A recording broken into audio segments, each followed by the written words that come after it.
నేను ఒక్కటే చెప్తా ఉంటాను ఎప్పటికీ, లైక్ ప్రైవేట్ స్కూల్స్లో కానీ ప్రైవేట్ ఇన్స్టిట్యూషన్స్లో వాళ్ళు ఒకటే చేస్తే 2 పోస్టర్లు ప్రింట్ చేపించి పెట్టుకుంటారు. మనం మనం ఒక్కటే చేసి 20 చేసినా ఒకటే కూడా మనం చేసిన పరిస్థితి మనకి ఉండవు. సో ఫైనాన్షియలీ కొంత ఇది కన్స్ట్రెయింట్స్ ఉంటుంది, టైం కన్స్ట్రెయింట్స్ ఉంటుంది, సో చాలా కన్స్ట్రెయింట్స్ ఉంటుంది. కాబట్టి మనం అడ్వకేసీ చేయలేకపోతున్నాము, అడ్వర్టైజ్ చేయలేకపోతున్నాము.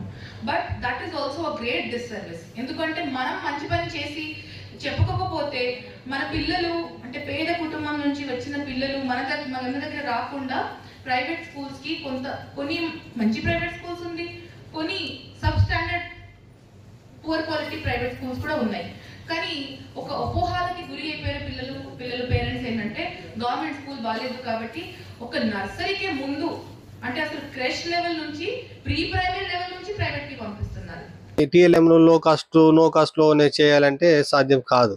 అన్ని పేపర్ల మీద, అట్టల డబ్బాల మీద, 5 రూపాయల చార్ట్ పేపర్ మీదనే మనం ప్రపంచాన్ని విద్యార్థికి చూపెట్టాలంటే కూడా సాధ్యం కాదు. కాబట్టి కొన్ని మన ఫండింగ్ ఇస్తుందా, గవర్నమెంట్ ఫండింగ్ ఇస్తుందా, వాళ్ళు ఇచ్చే 500 రూపాయలు అవి సరిపోతాయా అంటే కొంచెం మనం కూడా సొంతంగా ఆర్థిక తోడ్పాటును మన యొక్క ఆవిష్కరణలకు, టీఎల్ఎంలకు సమకూర్చినట్లయితేనే కొన్ని సాధ్యమయ్యే అవకాశం ఉంది. వీలైనంత వరకు ఖర్చును తగ్గించుకుంటూ చేయడానికి ఏ విధంగా చేయొచ్చో కూడా మనం తెలుసుకుందాం. ముఖ్యంగా ఒక టీఎల్ఎంను రూపొందించే విషయం లోపల స్క్రాప్స్ షాప్ను మనం సమీపించడం జరిగింది.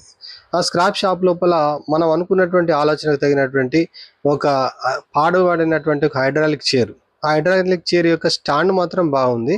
ఆ స్టాండ్ను మనం తక్కువ ధర లోపల కొనుగోలు చేయడం జరిగింది. అంటే ఈ ఖరాబ్ అయినటువంటి దాన్ని వెయిట్ లెక్కన ఈ స్క్రాప్ షాప్ నుండి ఈ హైడ్రాలిక్ చైర్ యొక్క స్టాండ్ కొనుగోలు చేసి 200 రూపాయలు వాళ్ళకి ఇవ్వడం ఎక్కువ.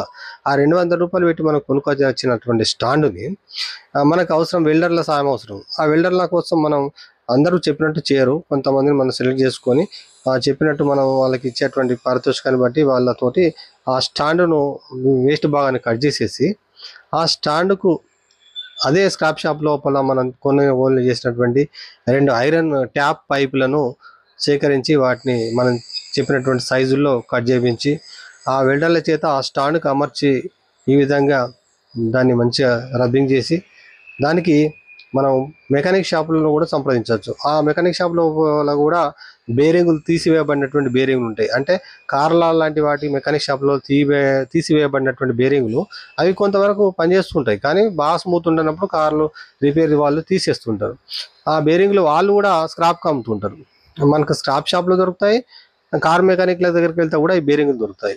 ఈ బేరింగ్ తీసుకొచ్చి ఈ యొక్క ఐరన్ పైప్కు ఈ విధంగా మన ఆలోచన చెప్పినట్లయితే వారు వెల్డింగ్ చేసి ఆ బేరింగ్ తిరిగే విధంగా దాన్ని చూసుకొని, దాన్ని బ్యాలెన్స్గా చూసుకొని, దానికి మళ్ళా మనం చెప్పిన విధంగా 4 పుల్లలు అమర్చడం, ఆ పుల్లలకు చివరన మనం టీఎల్ఎం చార్ట్స్ తగిలించుకునే విధంగా క్లిప్లు అమర్చడం వంటి విధంగా మనం వెల్డింగ్ చేసుకున్నట్లయితే చల్లారిన తర్వాత దీనికి మంచి రూపం వస్తుంది. అంటే మనం అనుకున్న వెంటనే జరగకుండా కాస్త టైం పడుతుంది. అంటే కనీసం అరగంట అన్నా, ఈ చిన్న పనే కాబట్టి కనీసం అరగంట అన్న పడుతుంది. ఈ అరగంటలో ఈ టెక్నీషియన్లు వాటికి బేరింగ్లు అమర్చడం, వాటిని సరైనటువంటి సైజులో కట్ చేయడం, ఆ స్టాండ్ యొక్క పైపులు స్ట్రైట్గా ఉన్నాయా, వాళ్ళ యొక్క వాటర్ లెవెల్ మిషన్తో సెట్ చేసుకోవడం, భూమి మీద పెడితే స్టాండ్ సరిగ్గా ఉందా లేదా కూడా ఆ లెవెల్ మిషన్తో చెక్ చేసుకోవడం. మళ్ళీ ఈ స్టాండ్ను 2 పీసెస్గా మార్చడానికి, అంటే మన కంఫర్ట్గా ఏ రూమ్ కన్నా తీసుకెళ్ళడానికి, క్లాస్ రూమ్లకి తీసుకెళ్ళడానికి విధంగా మనం ఇచ్చిన ఐడియా ప్రకారం వాళ్ళు ఏం చేశారు, ఆ పైప్ మధ్య లోపల ఒక రాడ్ను అమర్చి ఈ పైప్లో దాన్ని దిగించినట్లయితే అది బరాబర్గా కూర్చునే విధంగా దాన్ని సెట్ చేయడం. ఈ బేరింగ్లకు మొదటి స్టాండ్కు ఉన్నటువంటి ఈ 4 క్లిప్పులు పెట్టడం జరిగింది. దాని మీద బేరింగ్ ఉంది. ఆ బేరింగ్ పైన మళ్ళా పైప్ ఉంది. ఆ పైప్లో మరొక పైపును దానికి రాడ్ అమర్చి సరిగ్గా అలా బిగుసుకుంటునే విధంగా ఫస్ట్ చూసుకొని దానిలో అమర్చుకునే విధంగా సెట్ చేసుకొని, దాని పొజిషన్ సరిగా ఉందా చూసుకొని తిప్పే విధంగా, అంటే తిరిగే విధంగా, అంటే మన టీఎల్ఎం చుట్టూ పిల్లలు తిరగకుండా పిల్లలకు ముందుకు డిస్ప్లే కనబడే విధంగా తిప్పడానికి అనుకూలంగా ఈ విధంగా బేరింగ్లు అమర్చుకోవడం జరిగింది.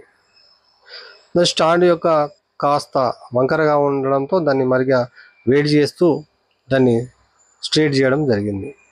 అనంతరం మొత్తం మీద ఈ వెల్డింగ్ టెక్నీషియన్ల సాయం అనంతరం దానికి మనం చార్ట్లు తగిలించేటువంటి ఇనుప పుల్లలకు షార్ట్స్ జారిపోకుండా చివరిలో చిన్న చిన్న క్లిప్పులు అమర్చడం జరిగింది. కొండీళ్ళ వంటి క్లిప్పులు అమర్చడం జరిగింది. ఇది మనకు బహుళ ప్రయోజనంగా కూడా ఉంటుంది. ఇలాంటి చూడు చివరిగా ఈ రూపానికి వచ్చింది. అది ఈ రూపానికి వచ్చినటువంటి స్టాండ్ను ఒక కలర్ వేసిన తర్వాత చక్కని రూపానికి వచ్చింది. ఇది చూడడానికి హాస్పిటల్ లోపల సెలైన్ బాటిల్ తగిలించే స్టాండ్ విధంగా పోలి ఉన్నప్పటికీ కూడా ఇది చక్కని టీఎల్ఎం, అంటే టీఎల్ఎం రీడింగ్ కార్నర్ ఏ విధంగా ఉన్నాయో టీఎల్ఎం కార్నర్ కూడా పెట్టుకునే విధంగా ఈ విధంగా కార్నర్లో పెట్టి తిప్పుకోవచ్చు. ముఖ్యంగా దీన్ని చూసుకున్నట్లయితే దీన్ని మరొక విధంగా కూడా ఉపయోగపడే విధంగా ఉంది. అంటే ఇంట్లో ఇప్పుడు కొన్ని కంజెస్టెడ్ ఉన్నటువంటి హాస్టల్లో పిల్లలు ఉంటారు. హాస్టల్లో ఉన్నటువంటి పిల్లలు బట్టలు వర్షాకాలంలో ఎండేసుకోవాలంటే వారు ఆరబెట్టుకోవాలంటే చాలా కష్టంగా ఉంటుంది. వాళ్ళకు రూమ్లలో 3-4 విద్యార్థులకు 3-4 బెడ్స్ ఉంటాయి. వాళ్ళు అలాంటి రూమ్లో జాగా ఉండదు. వాళ్ళు హాస్టల్ నుంచి కాలేజీకి వెళ్ళిపోతారు. అలాంటి సందర్భం లోపల వాళ్ళు బట్టలు ఎండేసుకోవాలంటే చాలా కష్టం అవుతుంటుంది. ఆ విధంగా బట్టలు ఎండేసుకోవడానికి కష్టం నుంచి తప్పించుకోవడానికి ఈ రూమ్ లోపల తక్కువ స్పేస్లో కనీసం 3-4 జతలు ఈ యొక్క స్టాండ్ పైన ఆరబెట్టుకోవచ్చు. అంటే వర్షాకాలం లాంటి సమయంలో ఆరబెట్టుకోవడానికి ఇది అనుకూలంగా ఉండే విధంగా అట్లా కూడా ఉంది. అంటే ఈ ఒక టీఎల్ఎంగా తయారు చేసినటువంటి ఈ పరికరం మనకు ఆ విధంగా కూడా ఉపయోగపడే అవకాశం ఉంది.